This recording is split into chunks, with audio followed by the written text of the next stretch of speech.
Hello. Welcome to Indie Comics CreatorCon, the convention by creators for creators. My name is Jamie Jones. I'm a cartoonist, and I am also the program director for this convention, which is a weird thing that I fell into. This year, we took a stance to make the panels that mean something, topics that could lead to actionable advice for creators, new and old. So, you have an idea and you want to make a comic, but how do you start? A lot of times this question gets pushed under the rug with a just draw it, and that's not too helpful. And there are so many ways to attack a project. So, where do you start? It's not enough to just have an idea. You need to have a plan. Chris Anderson, Higashi, Wesley Griffith, I wrote your names in the order that you are sitting, and I love you for that. Are three creators that come from comics in very different directions. Web, self-publishing, work for hire, self-publishing, work on the web. Chris does it all. And a bunch of different stuff. And they all have a great track record of actualizing comics. I am real curious about their rules that you set forth into making stuff, and let's try to avoid that there are many ways to do this response, and just like really get into the truth, really get into the nitty gritty of what your tenets are. We're out. We all understand that there's a lot of ways to skin a cat. Tell me how you skin a cat. And that's so. Let's ask the first question and let's see where this takes us. What does your day one look like? Are you asking me? I'm asking the table. Okay. Well, there's many different ways to do things, but mostly just draw it. For me, I work in so many different ways. I work with other writers, and I do things for myself, and just every which way that you could approach a comic, I've done it. But I think depending on the project, I think like one good thing to do is look at the scene that you have, a scene that you are know that you're going to draw, and think of the environments and start to just make a list of, say it takes place in an alley. Everything that can possibly hop into your head that involves an alley, just start writing it down so that way you will have ideas already on a list of things to just add, to the background and build the elements out. And then, make sure that I think another thing is to make sure that you have some sort of idea of the character designs, and you can do it right on the page, but the model of the character is going to look very different from panel to panel if you don't pre-plan that. So there's a lot of like pre-planning that goes into things when I start them, even if it's my own stuff, but especially if it's for another writer. Hi, I usually work in like scroll-up comics, web comics and stuff, and I did reformat it for print, but I'm going to just talk about the scroll-up web comics right now. So for that one, I do a lot of what he does. So for example, if you're doing a fight scene, I love fight choreo, and so I will go and research, what's some really good fight choreo just to kind of gain some inspiration.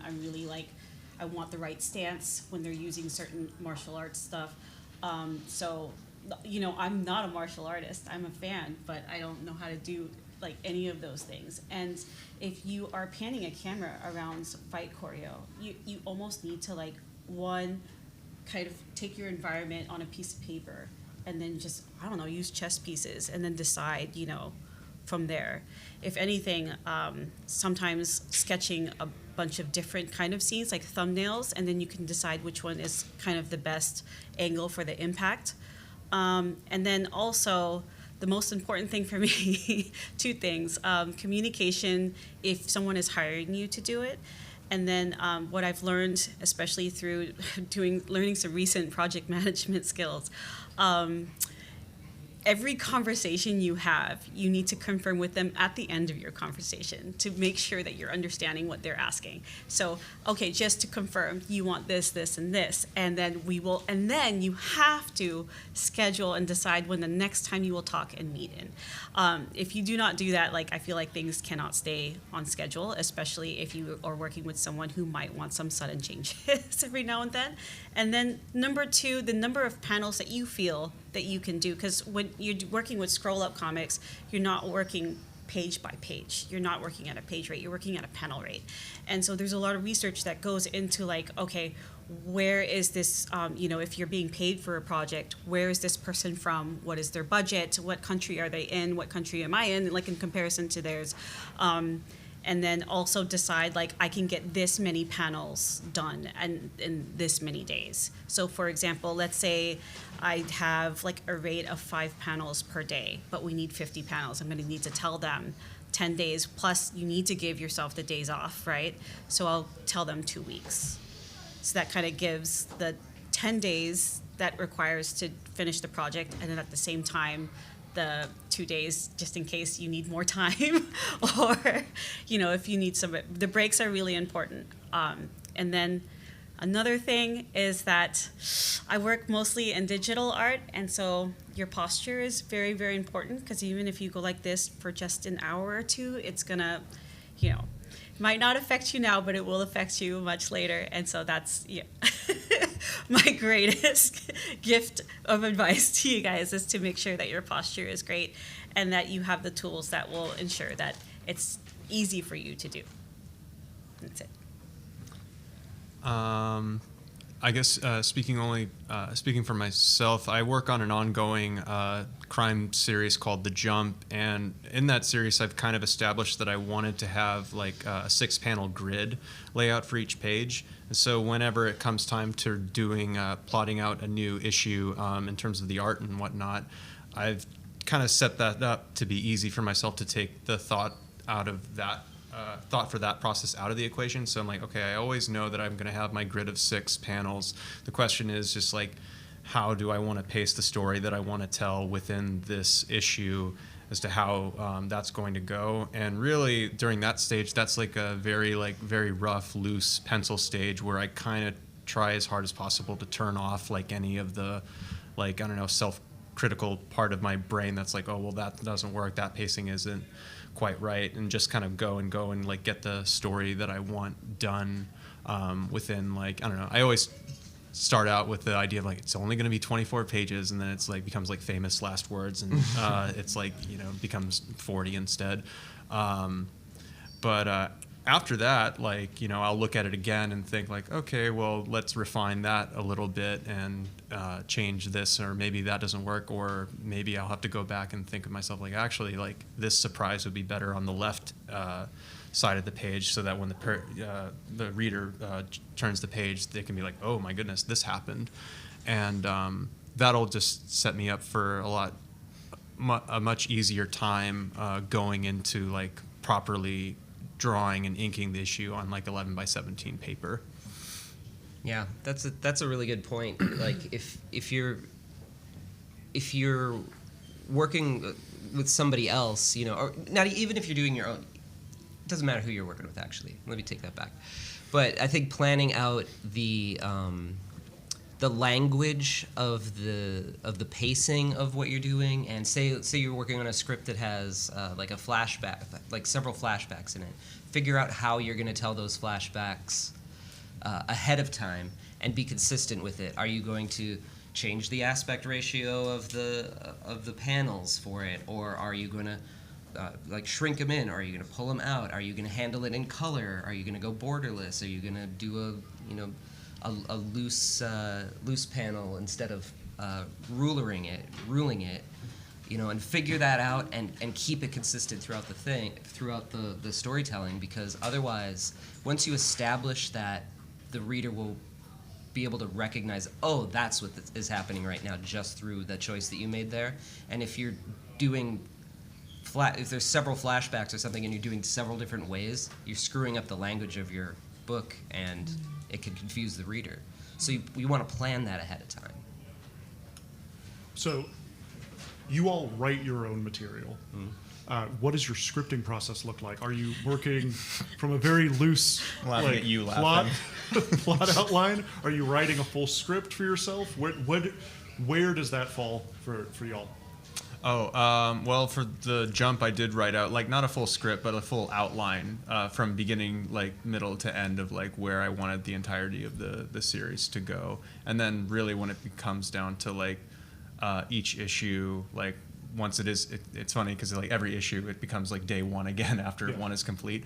And so when it does come to that part of the stage, it's kind of referring back to that document and, like, you know, not being super rigid with that about it. Like, I'll, like, you know, change certain things that, like, have to be changed because, you know, I went off script at issue 2 or something where I'm like, oh, well, now it's this now, so I gotta kind of adjust for it. But all in all, like, the basic premise, the beginning, and, like, what the ending will be is, like, basically there and, like, right there for me to get to.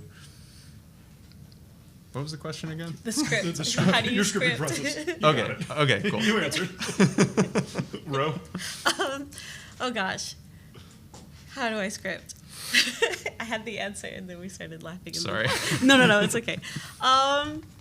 So, gosh, I feel like the scripting process for me is the most chaotic part of the process. I am very dyslexic, so I haven't really read a lot of books. I'll listen to them and everything. So, seeing the words on the page is a little bit difficult for me, but what's really, really helped me was the book called Save the Cat for movie scripts.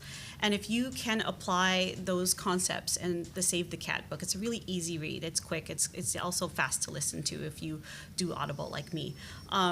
If you can apply it to arcs or plot points in your story, because the Save the Cat focuses on, like, one all-encompassing movie. But if you can apply those those points to, like I said, you know, a part or a moment in your story, I think it really, like, helps. And I think I also read, like, the Autonomy of Story. I forgot what the the author's name was, but I don't believe that one's on Audible. You have to read that one. That one's only, The John Truby book, The Anatomy Yes, of Story? that one. Yeah, that's my favorite writing book. Yeah, so but- that one also helped me as well. So what I do is I'll usually try to follow that advice. I'll write out a script, and you need to not be married to whatever you're writing, because you will find that you will delete and rewrite in the same way that you would, you know, erase and redraw a page, like if it doesn't work out. So it feels like building something out of Legos and realizing, like, oh crap, I missed this one part of the process. I need to go back and take everything apart and do it again. And because I am dyslexic, I will have at least 1 or 2 people look it over to make sure that it makes sense, to make sure that I'm not too on the nose, and to make sure that the plot line flows well. So. Yeah. Now, both Ro and Wesley are doing, like, very, like, straightforward narrative stuff. Mm-hmm. Chris has started doing this book called Three-Headed Pigman, and it's insane. So what is the process of doing, like, something that isn't necessarily narrative driven and is, like, this weird psychedelic pig thing? Well, it is a little bit narrative driven. It's broken into sort of sections of narration. And so when I script for myself, I kind of think of it like, I'm also a musician, and so I kind of think about writing and music very, very much in the same way, as that you'll have, like, verse, chorus. Well, if I'm breaking it up between scenes and characters, I like to give those scenes and characters, like, a certain amount of, like, a page count, and break those scenes up and come back to them, and, you know, just have this sort of pattern that goes on with them, and, you know, give each of the characters and each of the plot lines this sort of same amount of space and things like that. And I write a very rigid script for myself with panel counts and everything on them. Oddly enough, when I get that from a writer, it drives me crazy. I don't want that from a writer, because the thing is as an artist, your job is to tell the story visually. It is not the writer's job to tell the story visually.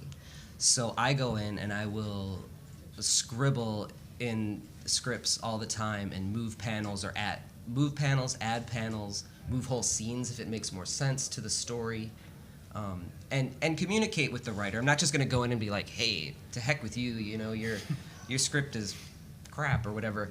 But I'm going to change the pacing of certain things, because a lot of times I'll get scripts that will have like 3 actions in a panel that you can't physically draw it, so I'll have to add panels. Or there's going to be like 6 panels on a page that could be told in 1 panel, so I'll change that around for things like that. But when it comes to my scripts, because I already know what I'm trying to say visually, I will actually panel it out.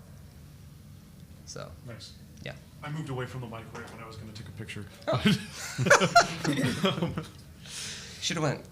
I don't have a ton of questions about to ask you all, and I speak to more things if you. Well, I've got a question for you. Oh no. Yeah. I've been pulled into all these panels. Yeah, you're getting pulled in because you had said to me before that you just you basically do like thumbnails of your stories first, right? I heavily plot. Yeah. I like the Anatomy of Story, the John Truby book, and it's a 22-point plot system, and I go through and do that for every single book I do. And I do not write a script. Right. I write in pictures. Right. I write. Harvey Kurtzman is a guy who made comics for Mad Magazine and EC back in the day. The way he wrote scripts, he was a cartoonist himself, gave scripts to artists that were the best artists of all time, and they did that. They made his scripts look good. When I saw that that's what he did, I went, oh, that's how my brain naturally thinks. Yeah. So I just write in pictures and Yeah. then fix the drawings. And he thumbnailed it out for And the artist. Yes, he thumbnailed it out for the artist, Yeah. which is something I started doing. So, Interesting. Yeah. Interesting. So that's one thing that I haven't done is written a script for another creator. So that's one hole in my career that gap that I need to fill. That'll be interesting. Why are you looking at me, Chris? Because you have. Yeah. Oh. So, you prep, you do things. Do you have any rituals that you have just to get into the mindset of making stuff? Are you so for example, I'm a coffee in the morning, I'm a coffee and read in the morning before work for about 30 minutes. Make another cup of coffee, sit down at the desk, then I'm working, right? So I take the time for myself to kind of get into a Zen state, a mindset to make something, and then move forward. That sounds glorious. Do you guys have anything like that? Oh man, I mean, if I didn't have a day job, I really like exercising in the morning. If I wasn't working in the daytime, I would just do that and go straight to the drawing table, ideally. But yeah, I don't know. I've never. I guess I can equate it somewhat with creativity, because I definitely have thought of ideas where I'm oh, that's really cool while I'm on an elliptical or something, or Yeah, I don't sure. know, in the shower. But I don't know, that's just showering. It's not a ritual. That's when the best thoughts happen. It's time for Showering could be a ritual. You can ritualize it. It can be Please part of your day. ritualize showering. Yes. Everyone ritualize showering. Make showering a ritual again. Yes. Yeah. Gosh. I'm just going to tell the truth because I can't come up with a lie on the spot. I am very freaked out by having to draw or, portray a character correctly. So the thing that freaks me out is if I don't know the character 100%, I don't know how they're going to act in a scene. So the only way that I found that this is a ritual for, creating the character is that I have to have a visual representation of everything. So I'll write down their name and I'll write down problem, and then I'll write, possible things for that problem, and then ways that they can solve it, and then stuff that, that happens. And if I don't write that visual representation, I feel like I don't understand the character. And then another thing that I do is every time I draw, I get freaked out about about doing it. I'm not naturally a confident person. I struggle a lot with like, oh gosh, am I going to pull this off and everything? And a lot of people are like, oh, it doesn't look like it. And that's nice that they say that, but it doesn't solve the problem of like, yes, I go through that. So it used to be coffee, but recently I had to stop drinking coffee like we were talking earlier. So now I just do it sounds very stereotypical and stupid, but it works for me. I will light a candle, I'll set an intention, I'll meditate for a little bit. And I'll do that for about 5 to 10 minutes before I do anything related to my comic.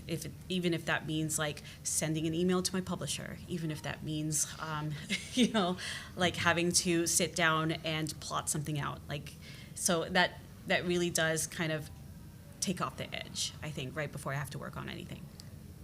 Yeah, that's So, yeah. interesting. I equate that to Wesley having a 6-panel grid every time he's going to draw a comic, right? Like it's the same thing. Yeah. You have Only when something it's that the you're- jump, but Yeah, yeah. only when it's the jump, yeah. But- But having something that you're definitely doing to get you into the mindset. I Yeah. keep different sketchbooks for every book, Yeah. just so I can have some kind of Reference. or just be like, Yeah. this is the safe space for this comic, and this is the space for this comic. Ooh, wait a minute. Have you ever done that thing where like you're sketching like a character initially and you nail it in that like rough, like weird like sketch, and then when it comes time to like do like I don't know, like a more like the drawing proper, you're like, why don't I capture the magic Yeah, it of like always that I loses did the that first energy. time? Yeah. Yeah, I hate that. Yeah, when that that's happens. definitely something I've been trying to chase, like trying to make it look still gritty and messy, but Yeah. having it not so messy to the point where it turns off the reader. It's like it's a fine line. Yeah. I wish I had time for a ritual. I do this for a living, and I have to pay LA rent. So I'm pretty much drawing 2 to 3 books at a time, or writing, and so it's basically when my eyes open in the morning, the clock is running. I need to get to my table as fast as possible. Whether I want to draw or not, I have to go. There's only so many hours in the day. And then I go until, I'm absolutely, completely fried. And then I repeat 7 days a week. I have a question. Yeah. Yeah. I've always wanted to ask you this, and I hope it's not too personal. Do you plan your day out like in 15-minute increments? No. Oh, Oh, okay.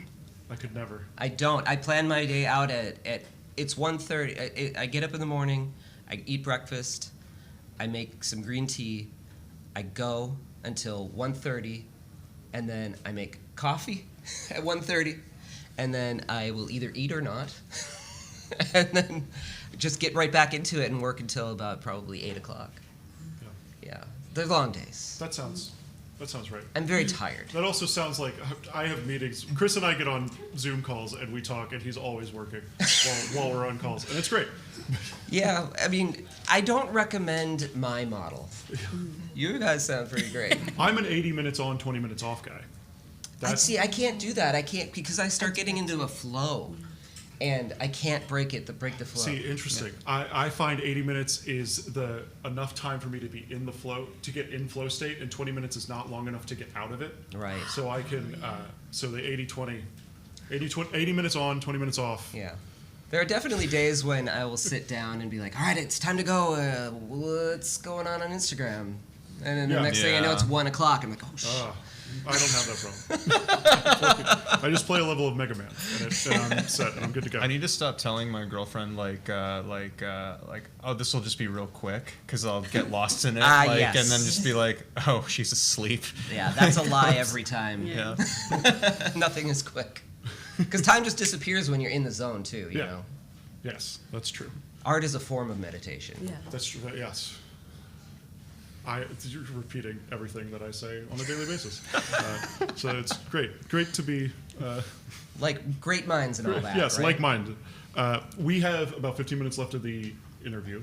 We have time for questions if y'all are up for it. Yeah, sure. The way that this is going to work is when you are called on. I will not call on you. These guys will call on you. But when the question is asked, I will reiterate the question into the microphone for recording purposes. Sounds good to me. So, you clearly raised your hand first. Yeah, I just said I'm not going to call on you, but guess what? I got called on. So I don't draw. I just write scripts. You said you get scripts from like the writers, and then you have to draw them. What do you look for in a script? Like how restrictive do you want it to be? Like whether it's like a fight scene or even dialogue.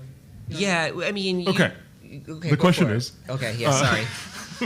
How restrictive do you want a script when you're working with a writer? Right.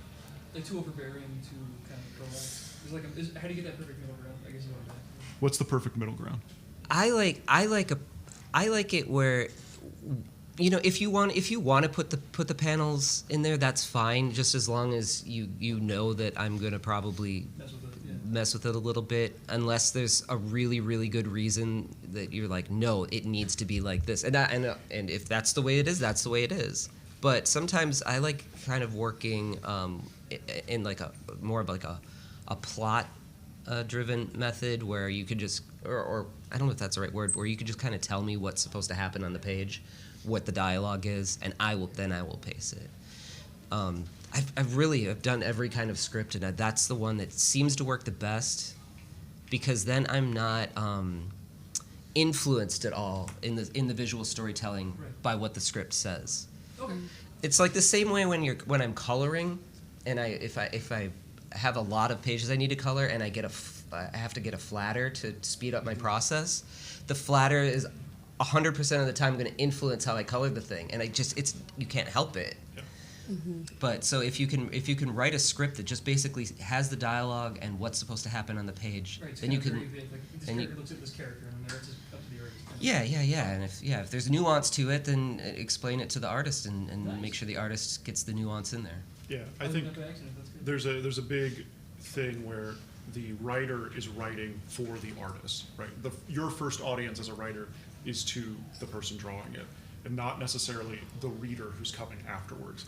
And that's if you're communicating directly to the artist, I think that's the key. Yeah, and I don't know if there's any comic scripting books out there that even give the advice that I just gave at all. It's all basically like, tell the artist how many panels it's going to do. Yeah. Please don't tell the artist how many panels it's Yes. going to do. So generally just kind of loose. Yeah. Way to go. Okay, that's Yeah. actually very good to hear.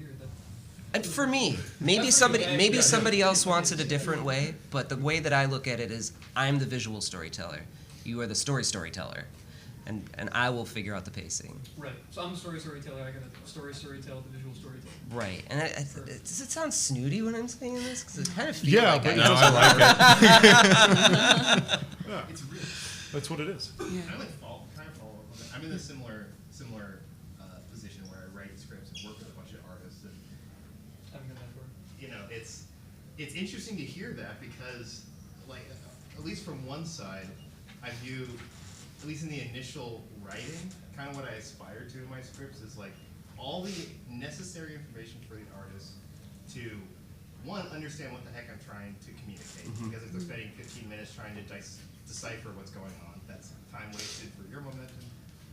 But then feeling inspired, like, okay, this is great. I know the energy, I know the tone of the panel, page, whatever, and like I read this and I'm excited to draw it. And so, like the panel breakout, the pacing is like, it's really it's counter to where breaking out the panels is key to pacing, and that cognitive, like, there's different artists I work with that don't expect to have that extra load on, actually, if it was just a paragraph of text saying, on this page, these are the things that happen, here's the dialogue, and like breaking it up by panel would be not what they were expecting, but I guess it depends.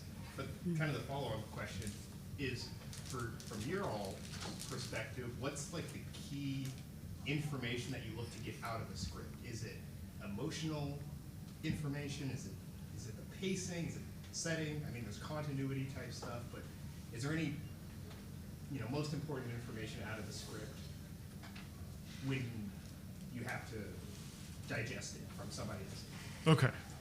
There's a lot. I'm going to try to condense it. So, when as a follow-up to the last question, what are you looking for in the script to figure out, like, where's the middle ground of enough information, still being energetic, still trying to convey the emotion through the pacing, through the panels, through the writing, to going to the artist? What are you looking for? What is enough? What is not enough? What excites you? How do you get excited about the project while you're reading it, or does that matter? Yeah, so could you speak to that? A little bit. Only recently I did do something that was a script based with another writer, and they were really cool about, like, they wrote the script in the way where it was like not so much a script, it was more so like it was like he wrote it in a very conversational way, which I really appreciated, and he came to it with me with, like, I don't know, if you want to get like an artist really excited about your project, start the conversation with, like, so what do you like to draw? Because that was sort of like what he kind of came at me with, and like his I don't know, through like that sort of relaxed conversational style of his script of being like, you know, it's like, I want this and this to happen, but if you can think of a better idea, that works too, which I really like. I thought that was like awesome. Like, I think that's a really cool way to go about it, like that he put that like trust in me, and yeah, and like in doing so, like, it made me more inclined, like, well, I'll just do it your way, because then I don't have to think of anything. Makes your job easier. Yeah, I'm like, oh, cool, he thought of it. Now I just gotta do it. I mean, it is a collaboration. Yeah. I'm not saying that, like, you completely ignore, you know, what someone says. Like, it is a collaboration. It's just that, Yeah. you know. For artists, though, we're kind of told, because I've never been a writer and had somebody draw whatever I wrote. But for an artist, we're usually told, work with somebody who is a fan of your work and trusts it, or they're not familiar with work, but they still trust you, and so they're usually happy with whatever you come up with. And we're usually told not to work with someone who doesn't know what they want until they see it, because then it often like ends up in us feeling like we're an AI prompter, which is not a good feeling, and it's not very efficient. Yeah. So. Yeah, I think that when I get a script, scenes don't necessarily have to excite me per se, because maybe that's not what's supposed to be happening in that moment. It's just whatever is happening on that page. You just have to, whatever you're doing, you just have to make sure that whatever you're trying to convey in there is as clear as can be, and it's clarity over everything. So if it's just two talking heads, but there's some unsaid context between the two, you have to make sure that you're able to convey that in the acting of the characters, or add a panel where they're not saying anything at all. Maybe there's a beat that just isn't in there, and you just have to add that to make sure that is being conveyed. Yeah. Having a dialogue with the artist beforehand, even if you have a certain way that you like writing a script, and having the dialogue with the artist and figuring out how the two of you communicate together, it can vary from artist to artist if you're working with multiple.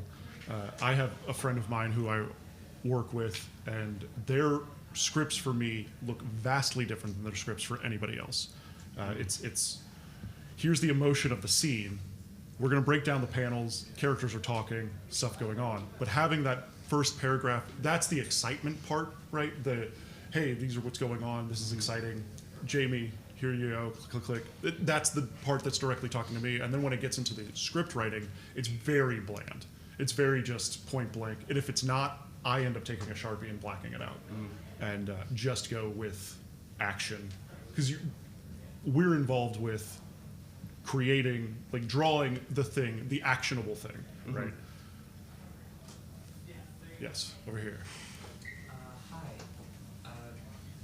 Quick question. For each project, what specific measure, let me rephrase that. So for every project,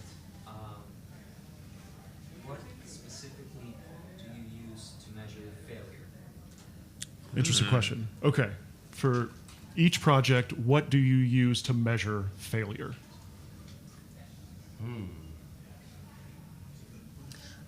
I mean, I would say that, well, once it comes out, whether, once you've reached your audience, Did it fail? if they can't tell what the hell's going on in it, you failed. Yeah. That's usually when they don't buy volume 2. Right. Yeah. And funny enough, it's not whether or not you sell a whole bunch of that book. That doesn't mean that it failed. It's it's whether or not what you were trying to communicate was communicated effectively for me anyway. Yeah, man, that's a really good answer.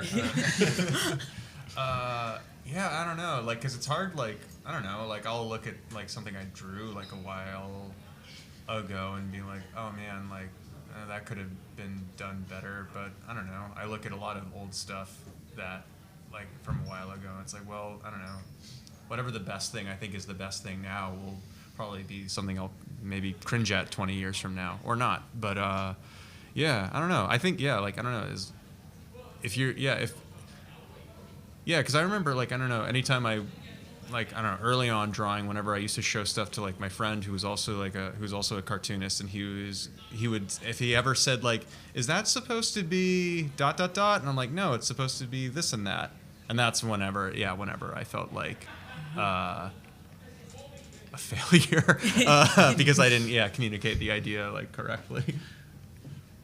We have time for one more question, and I think I'm going to ask the last question, if that's all right. Is everyone okay with that? To follow up on what is a failure, how do you measure success? What is something that you look at when it's done that you're like, I did this successfully? Cash, yep. Cash money. LA rent is not cheap. I'll say it again. I don't know what you guys think. I like it when someone posts a story and no. Yeah, I don't know. Yeah, I don't know. Like, if my like, I don't know, like, people buying it, yeah. But then also, I don't know, like, if like, I don't know, like, if my peers enjoy it, like, if I show it to like you guys and stuff and like that, and then like, I don't know, if like other talented people are into it too, then I'm like, all right, cool. Like, These books are really good. oh, thank you. So's his and hers and you. Oh gosh, how do I measure success? So for me, I feel like, I think I talked about this with you on a podcast before. Probably. Yeah, it's the stories that interest me are the ones that you feel rewarded in the end for reading. Like, there's, because you paid attention, and they include details that you know, like, nothing would make sense unless you were paying attention the whole time. And if you were affected that way by the ending, I feel like that's the best reward as a creator, because that means that all of the weaving and you know, plotting that I did actually worked out. I just feel like, you know, when a villain does something and manipulates everybody and everyone's like acting how they wanted to, like, it's kind of similar to that, except I'm not trying to be a villain. So, and then also too, I think it's important to remember, like, something that's complete is better than something that is incomplete, no matter what. Even if it's complete, but you think like, oh, I could have done that better. Yeah, complete is better than nothing. So always focus on completing the project, no matter what. Yeah. Yeah. I mean, I think that the biggest success for me is when somebody reads the book and feels compelled to reach out and tell me, whether it's at a show or online, how much they loved it and what specific parts that they liked. And I guess another thing is since, you know, this is my career, then it's, if I put something out and it picks up the attention of somebody higher up in the food chain of comics that will then come along and notice it and move me on to the next part of my career and the next part and the next part. And if the career is building, then clearly I must be doing something right, and that is literally success. Yeah. Yeah. So, Yeah. you know. Yeah, in times of self-doubt, if you look at your track record and their track record tells you something different, then it will help kind of eat away that self-doubt. Yeah. Preach. That's it. Thanks for being Hey. here. Thanks for ending it. If any of you want to stop by my table, just say that you were at the panel, and I'll give you 10% off of whatever you want. Whoa, what a guy. Yep, and I'll have my books at my table as well, so if you guys are interested in reading it, there you go. Where are you guys at? Are you in the main room? Yeah, main room. In the main room. We're all in the main room, yeah. Yeah. Awesome. Awesome. Thanks. Yeah, Everybody. you got Thanks it. everybody for being here. Thanks, We have one everybody. more panel of the day. Thank you, Jamie.